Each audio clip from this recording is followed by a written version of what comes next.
तो ऐसे लोग जो दुष्ट होते हैं वो इन भावुक लोगों का बहुत फायदा उठाते हैं और इनको लूटते हैं। कुछ सज्जन भी हमारे बहुत भावुक इनको लूटने का काम करते हैं। ऐसे लोग क्या सोचते हैं, करना धरना कुछ है नहीं, बस या तो दाढ़ी बढ़ा लो या दाढ़ी मूछ कटा लो, बन गए सन। क्या सोचते हैं, मूड बुढ़ाए 3 गुण, सिर की मिट जाए खाज, और खाने को हलवा मिले तो लोग कहे महाराज, लोग कहे महाराज। पर इतना दे तो काम है। जबकि भगवान के जो असली भक्त होते हैं उनको इस बात की चिंता नहीं होती, उनको तो बस एक ही बात का ख्याल रहता है कि हे गोविंद, मैं तुम्हारा हूं और तुम मेरे हो। इस भाव के साथ वो भक्ति में लगे रहते हैं, मस्त होते। अच्छा, भोगी और योगी में क्या अंतर होता है? भोगी और योगी में यही तो अंतर है। भोगी वह है जिसका मन संसार में लगा रहे और तन एक ही जगह स्थिर रहे। तन एक जगह दिन भर खटिया पे पड़े, जिन्हीं भगवान का भजन कर ले, मंदिर जाए, और मन संसारी प्रपंचों में, मेरा इतना बड़ा घर हो, मेरे पास इतना सारा पैसा हो, मेरी इतनी सुंदर पत्नी हो, मेरे इतने सारे बच्चे हो, और ये और वो, बस इनमें ही मन लगा रहे। वह कौन है? भोगी। और योगी इसका ठीक उल्टा कर दो, जिसका तन भटकता रहे और मन स्थिर रहे। तन इधर उधर भगवान के मंदिरों में, कहीं तीर्थों में भटकता रहे और मन एक गोविंद में लगा रहे। तो ऐसे लोगों की चिंता फिर वो खुद नहीं करते, उन लोगों की चिंता फिर भगवान करते हैं। गिरह गांठ नहीं बांधते, जब देवे तब खाए। ऐसे लोगों की नारायण पाछे फिरे, कहीं भूखो ना रह जाए, कहीं भूखो ना रह जाए। उनकी चिंता फिर भगवान करते हैं। तो ऐसे भी भक्त होते हैं। आप लोग कथा सुनते ही रहते हो कर्माबाई की, भगवान के ऐसे बहुत सारे भक्त हैं। एक भक्त थी भगवान की, छोटी सी बच्ची, उसके पिता किसी काम से दूसरे गांव गए। अच्छा, गांव जाने के बाद पहले ही वो कह रहे कि देखो ठाकुर जी को भोग लगाना, तभी कुछ खाना, जब तक भोग ना खाए तब तक तुम कुछ मत खाना। तो उसने क्या किया, भोग लगाया और ठाकुर जी को कहा, ठाकुर जी आइए भोग पाइए, और जब तक आप नहीं पाओगे तब तक मैं भी नहीं पाऊंगी। ऐसा करते करते भैया शाम हो गई, ठाकुर जी नहीं आए तो उसने भी कुछ नहीं खाया, कुछ भी नहीं खाया। और वो तो अब तो भगवान से कहने लगी, अरे ओ कन्हैया, तुम्हें क्या लगता है मुझे क्या, मैं भी क्या तुम्हारी जैसी फ्री हूँ? मुझे बहुत सारे काम है, जल्दी से आके खा लो, अब तो खा जाओ कम से कम, अब तो बहुत देर हो गई, शाम हो गई। और भैया भगवान ने भी जब देखा कि इस भक्त का भाव कितना निश्चल है, कितना निष्कपट है, तो भगवान को भी आना ही पड़ा। और भगवान आकर के बोले, ला मुझे भूख ला, ला मुझे भूख लग रही है, ला मुझे भोजन दे दे, भोजन दे। और अगले दिन से भैया बुलाना नहीं पड़ा, भोग बना नहीं, भोजन बना नहीं, कि ठाकुर जी पहले से ही आके विराजमान हो गए। अरे मुझे भूख लग रही है ना, मुझे जल्दी भोजन दो, भोजन दो, भोजन दो। उधर वो भक्त कह रही है कि अरे मैं ला रही हूँ, थोड़ा सब्र करो। तो ऐसे भी भक्त होते हैं भगवान के, जो भगवान को अपने वश में कर ले।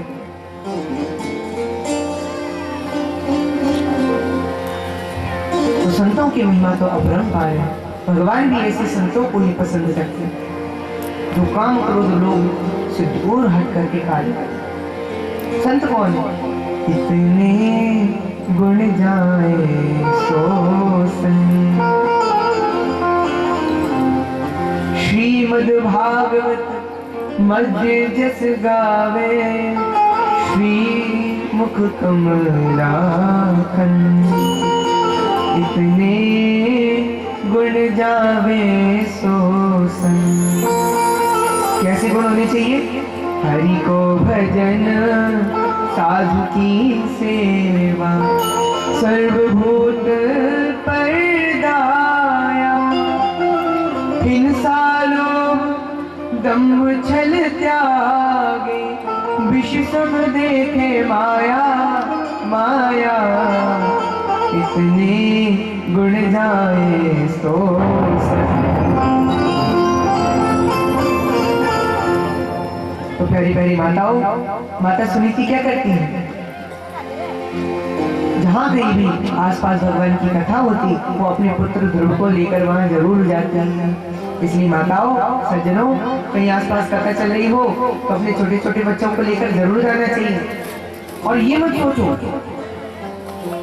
ये नहीं सोचना चाहिए कि हमें निमंत्रण मिला है कि नहीं मिला। भगवान की कथा में बिना निमंत्रण जाओगे ना तो ज्यादा फल मिलेगा, इसलिए जाना चाहिए। इसके बाद क्या हुआ भैया? इसके बाद जब एक संत चतुर्मास के लिए वहां पर आए, उनका आगमन हुआ, तो माता सुनीति अपने पुत्र ध्रुव के साथ में मिलकर के खूब सेवा करती हैं। और खूब सेवा करने के साथ साथ जो संत लोग हैं वो भी ध्रुव जी से और उनसे बड़े प्रसन्न रहते हैं। कुछ समय बाद जब वो संत लोग जाने लगे तो माता सुनीति से उन्होंने कहा कि बेटी, हम देख रहे हैं तुम बहुत दिनों से हमारी सेवा कर रही हो, हम तुम्हें कुछ देना चाहते हैं।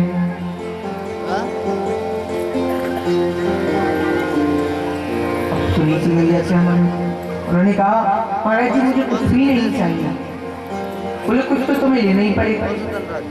तो सुनीति बोली ठीक है महाराज जी, मेरी एक बहन है जिसका नाम है सुरुचि, उसके विवाह को 4 वर्ष हो गए हैं, अभी तक उसको कोई पुत्र प्राप्ति नहीं हुई है, इसलिए आप ऐसा आशीर्वाद कर दो कि उसको भी पुत्र की प्राप्ति हो जाए। इतना सुनते संत आश्चर्य में पड़ गए। बोले सुनीति तुम ये क्या मांग रही हो? अरे जिसके कारण राजा ने तुम्हें त्याग दिया, तुम उसके लिए पुत्र की कामना करती। चलो ठीक है, तुम इतना कह रही हो तो मेरा आशीर्वाद है उसको भी पुत्र की प्राप्ति होगी, लेकिन मेरा आशीर्वाद तुम्हारे पुत्र के साथ भी है कि वो आगे चलकर खूब यशस्वी मनस्वी बनेगा और खूब चमकेगा। तो आज आप देख ही रहे हो भैया ध्रुव तारा किस तरह चमक रहा है। इसलिए संतों की बात सदैव सत्य मानकर चलना चाहिए, कभी खाली नहीं जाते। आगे क्या होता है भैया? प्रियवतो प्राणपादो सतरूपापते शुतो वासुदेव कलया रक्षायाम जगत स्तको। राजा उत्तानपाद अपनी एक दिन अपने सुरुचि के जो पुत्र हुआ जिसका नाम है उत्तम, उसको खिला रहे थे। एकदा सुरुचे पुत्र मकमारोप्य लालयन् उत्तमं नारुच्छन्त ध्रुव राजा भयनन्दतः। उस पुत्र को गोदी में बिठाकर खिला रहे थे। अभी कैसे खेलते कूदते हुए ध्रुव जी महाराज पहुंच गए। ध्रुव जी ने जैसे ही देखा तो तुरंत पिताजी कह के उनकी गोदी में चढ़ने लगे, और उधर से राजा उत्तानपाद ने भी उन्हें गोदी में चढ़ाने के लिए हाथ बढ़ाया, लेकिन पास में खड़ी हुई सुरुचि ने राजा का हाथ झटके से हटा दिया और डांटते हुए बोली इनकी गोदी में बैठने का अधिकार तुम्हें बिल्कुल नहीं है, तुम नहीं बैठ सकते। सुरुचि बोले क्यों, क्या ये मेरे पिताजी नहीं है? सुरुचि बोली देखो ये तुम्हारे पिता तो हैं, लेकिन मैं तुम्हारी माता नहीं हूँ, और इनकी गोदी में बैठने के लिए जितना इनका पिता होना जरूरी है उससे कहीं ज्यादा मेरा माँ होना जरूरी है, इसलिए जाओ भाग जाओ यहाँ। इस तरह से बोल शिवितनात्मान मन स्त्री गर्भ संभृतम नूनम वेद भगवान यस्य दुर्लभेते मनोरथ। और बाद में बताया अगर तुम इनकी गोद में बैठना चाहते हो तो पहले वन में जाके भगवान से प्रार्थना करो कि वो तुम्हें मेरी कोख से जन्म दे, और मेरे गर्भ से जब तुम्हारा जन्म होगा तभी तुम इनकी गोद में बैठ पाओगे, तब तक तुम नहीं बैठ सकते। मिलना सारा मिलना है। ध्रुव जी ऐसी बातें सुनकर सजनों दंग रहे, दंग रहे। जिस तरह सोते हुए सांप को अगर कोई डंडा मार जाए तो वो सांप कभी नहीं भूलता। बिल्कुल उसी प्रकार से दोनों ध्रुव जी महाराज को वो शब्द ऐसे चुभे कि वो लंबी लंबी सांसें लेते हुए, आंसू बहाते हुए दौड़े दौड़े दौड़े दौड़े अपनी माता सुनीति के पास वापस आ गए। और जैसे ही माता ने अपने पुत्र को रोते हुए देखा तो दौड़ करके अपने आंचल में समेट लिया और अपने आंचल में समेट कर बोली, ये क्या बात है बेटा, तुम इतनी जोर से क्यों रो रहे हो? क्या बात है, तुम्हें क्या परेशानी है? तो द्रौपदी बोली कि माता, पहले तो आप मुझे ये बताओ कि मैंने आपका पुत्र बनकर क्या कोई गलती कर दी? क्या मैंने कोई भूल कर दी? सुनीति माता बोली, नहीं बेटा, ऐसा कुछ भी नहीं किया तुमने, कोई भूल नहीं की। बोले तो फिर माता सुरुचि ऐसा क्यों कहती है कि अगर पिता की गोद में बैठना है तो भगवान से प्रार्थना करो कि वो तुम्हें मेरी गोद से जन्म दे, मेरा पुत्र बना। सुनीति सब समझ गई, बोली बेटा, माता सुरुचि सही तो कह रही है, अगर वन में जाके भगवान से प्रार्थना करोगी, उनकी तपस्या करोगी तो पिता तो क्या, परम पिता भी तुम्हें अपनी गोदी में बिठा लेंगे, गोदी में बिठा। बोली माता, ये भगवान कहाँ पे रहते हैं, मुझे भी उनकी गोदी में बैठना है। माता सुनीति बोली, बेटा, भगवान तो वन में रहते हैं और जिसको जो तपस्या करता है उसी को वहां पे मिल जाते हैं। नन्ना सा बालक, नन्ना हृदय, लेकिन ध्रुव जी कहे उठे, माता, मैं भी वन में जाऊंगा, मैं भी परमात्मा की गोदी में बैठूंगा। और माता के बार बार मना करने के बाद भी किसी तरह उनको मना करके ध्रुव जी महाराज भगवान को प्रकट करने की इच्छा दृढ़ निश्चय मन में लेकर, अटल विश्वास मन में लेकर के वन में चल देते हैं। महानुभावों, ध्रुव जी के मन में पूरा विश्वास, लेकिन क्या सोच रहे हैं मन में, अभी तक मैंने अपना कोई गुरु नहीं बनाया और जब तक गुरु नहीं बनाऊंगा भगवान कैसे मिलेंगे? सज्जनों, ये बात बिल्कुल सत्य है। जिस व्यक्ति ने जीवन में गुरु को बनाया है और गुरु की कृपा जिस पर हुई है, वही व्यक्ति भगवान तक पहुंच सकता है। क्योंकि गुरु बिन भव निधि तरहि न कोई, जो बिरंच शंकर सम होय। बिना गुरु के भव सागर से कोई भी पार नहीं उतर सकता, फिर चाहे वो ब्रह्मा जी या शिव जी के समान ही क्यों न ताकतवर हो, कोई पार नहीं उतर सकता।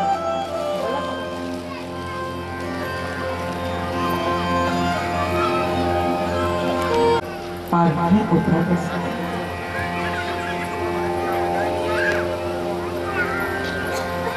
प्यारी प्यारी माताओं, छोटाओं,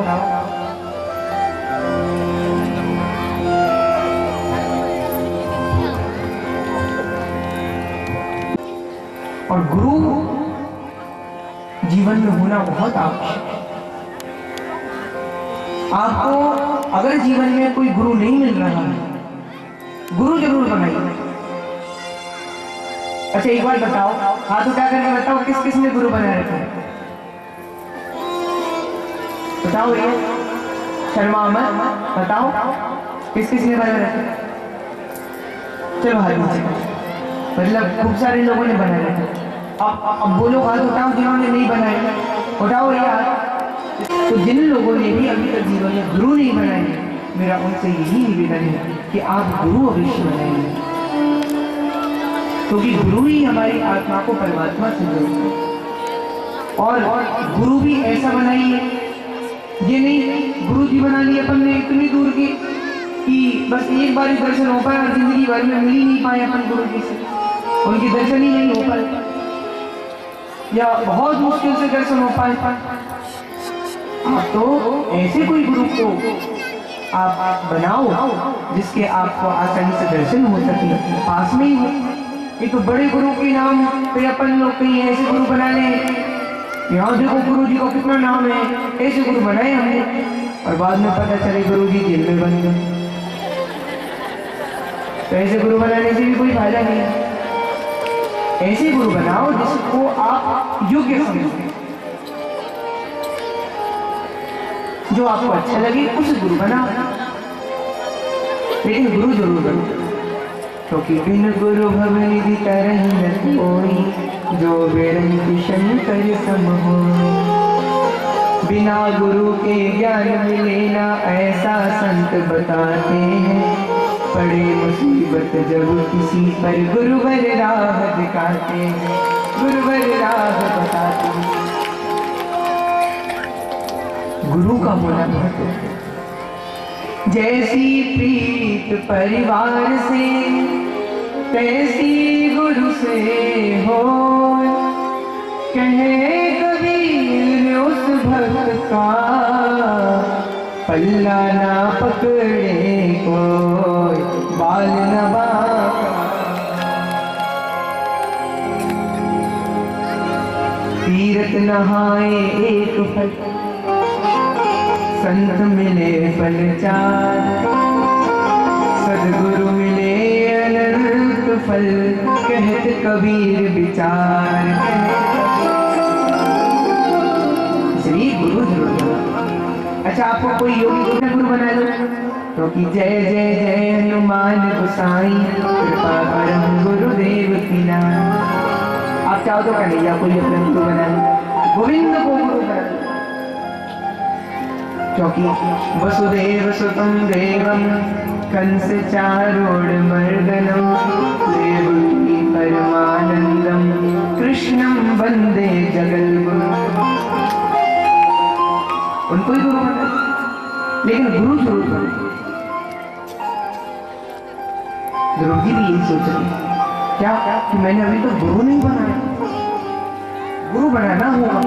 अच्छा, किसी की भावना पवित्र होती है ना तो उसकी पूर्ति भी जरूर होती है। तो ध्रुव जी ऐसा सोच ही रहे थे, इतने में सामने से नारद जी जाके दिखाई थे। नारद जी ने भी सोचा अगर ऐसा शिष्य अगर मुझे मिल जाए ना तो मेरी भी भाग्य खुल जाए। लेकिन पहले पता तो चले शिष्य कच्चा है कि पक्का, तो मतलब पहले इसकी परीक्षा लेनी पड़ेगी। तो उन्होंने क्या किया, गए और पहले तो कुछ नहीं किया, बस सामने से निकलने लगे। तो ध्रुव जी ने नारद जी महाराज को दंडवत प्रणाम किया। उनको प्रणाम करता देख करके,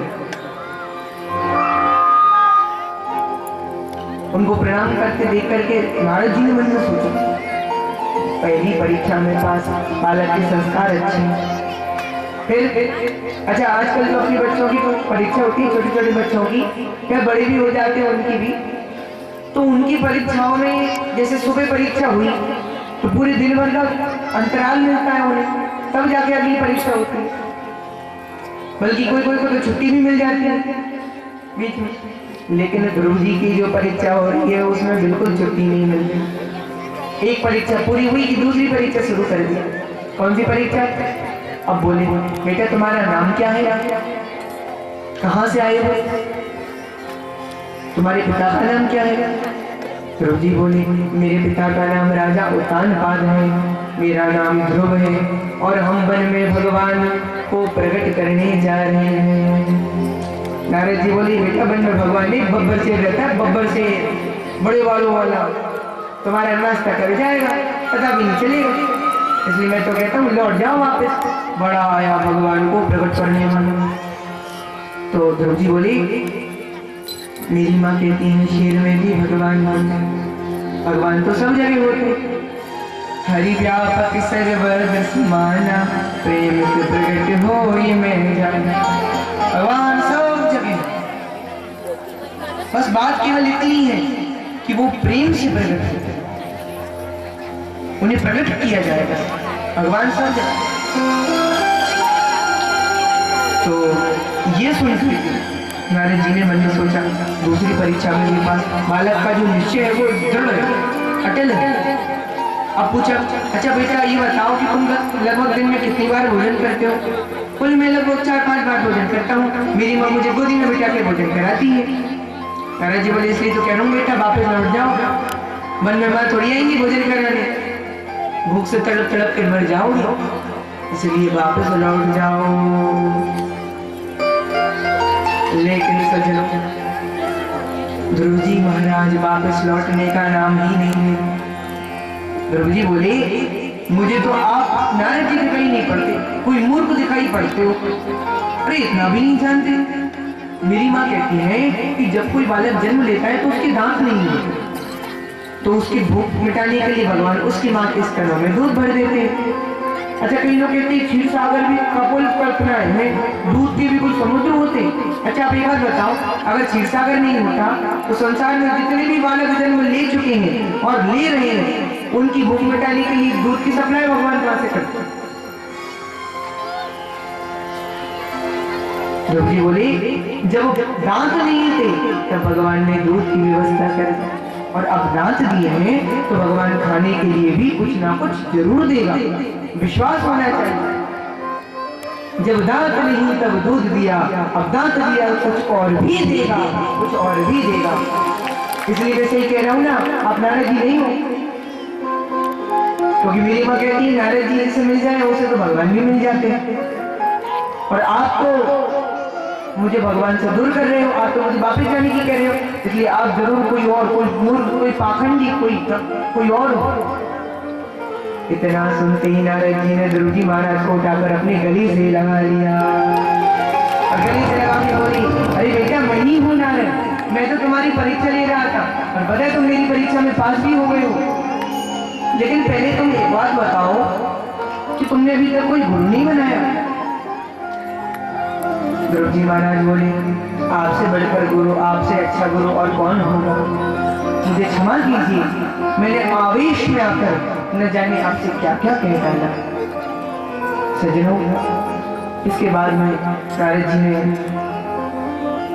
एक मंत्र देते हुए कहाँ जाना है ये ध्रुव जी को बताया। कहा कि बेटा ध्रुव, अब तुम सीधे यहाँ से कहाँ जाओ, वृंदावन के पास एक मधुवन है, यमुना किनारे पर वहीं जाओ, और वहां पर जो मैं मंत्र तुम्हें दे रहा हूँ उसका खूब जाप करना। और धीरे से, कौन सा मंत्र?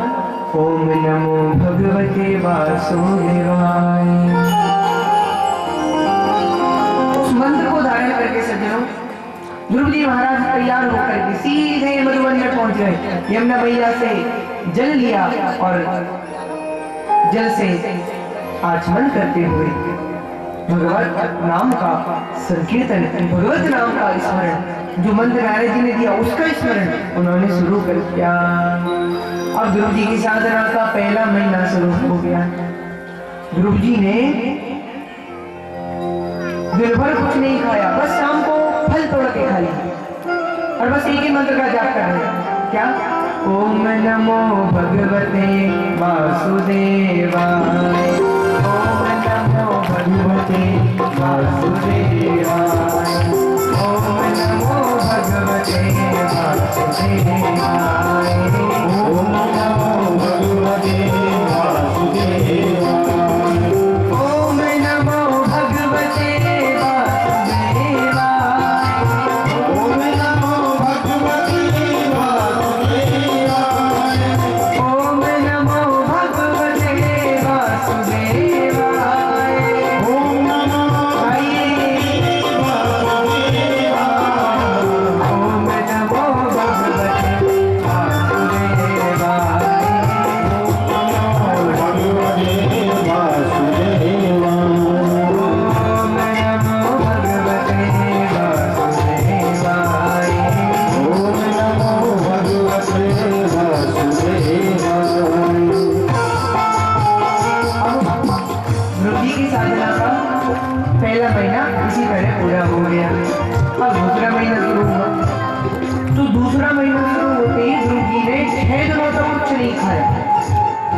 सूखे पत्ते तोड़ के खा लिए, जल पी लिया, और एक ही मंत्र का जाप कर रहे हैं। क्या?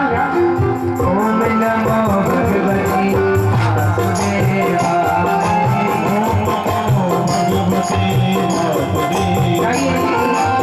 ओम नमो भगवते वासुदेवाय, ओम नमो भगवते वासुदेवाय। अच्छा, ध्रुव जी की साधना का ऐसे ही दूसरा महीना भी पूरा हुआ, अब तीसरा महीना भी हुआ, तो ध्रुव जी ने 9 दिनों तक कुछ नहीं खाया, सिर्फ जल को ही पी के रहे और एक ही मंत्र का जाप कर रहे हैं। ओम नमो भगवते वासुदेवाय,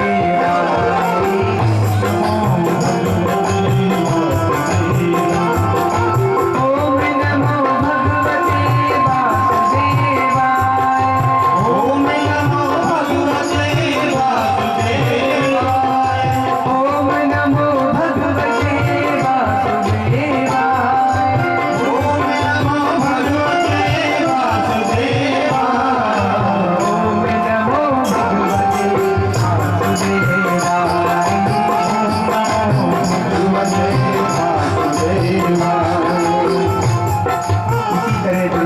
सागरा का तीसरा महीना